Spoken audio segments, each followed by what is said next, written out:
നാടകപ്രവർത്തകൻ പ്രശാന്ത് നാരായണൻ അന്തരിച്ചു. 51 വയസ്സായിരുന്നു. ശ്വാസകോശ സംബന്ധമായ അസുഖത്തെ തുടർന്ന് തിരുവനന്തപുരം ജനറൽ ആശുപത്രിയിലായിരുന്നു അന്ത്യം. നാടകമായിരുന്നു പ്രശാന്ത് നാരായണന്റെ ഊർജവും ജീവനും. 15-ാം വയസ്സ് മുതൽ നാടകങ്ങൾ എഴുതി തുടങ്ങി. ഛായാമുഖി, മകരധ്വജൻ, മഹാസാഗരം, മണികർണിക, താജ്മഹൽ എന്നിവയാണ് ശ്രദ്ധേയമായ നാടകങ്ങൾ. ഭാസൻ രചിച്ച സംസ്കൃത നാടകമായ സ്വപ്നവാസവദത്തം വിവിധ ഭാഷകളിൽ സംവിധാനം ചെയ്ത് ശ്രദ്ധേയനായി. കഴിഞ്ഞ 30 വർഷമായി നാടകരംഗത്തെ സജീവ സാന്നിധ്യമാണ്. നാടകരചയിതാവ്, സംവിധായകൻ, നടൻ, കോളമിസ്റ്റ് തുടങ്ങി വിവിധ നിലകളിൽ വ്യക്തിമുദ്ര പതിപ്പിച്ചു. കഥകളി നടനും കഥകളി സാഹിത്യകാരനുമാണ്. സ്ത്രീ ശാക്തീകരണം പ്രമേയമാക്കി അവതരിപ്പിച്ച കറയും സമകാലിക വിഷയങ്ങളെ ആസ്പദമാക്കി വേദിയിലെത്തിയ മകരധ്വജനും പ്രശാന്ത് നാരായണൻ എന്ന നാടകക്കാരനെ അടയാളപ്പെടുത്തിയ സൃഷ്ടികളാണ്.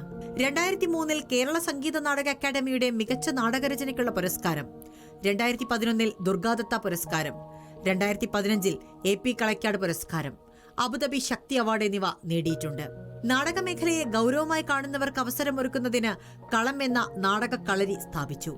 നിരവധി അഭിനയ പ്രതിഭകളെ സംഭാവന ചെയ്ത കളത്തിന്റെ ജീവാത്മാവ് കൂടിയാണ് വിട പറയുന്നത്. റിപ്പോർട്ടർ, തിരുവനന്തപുരം.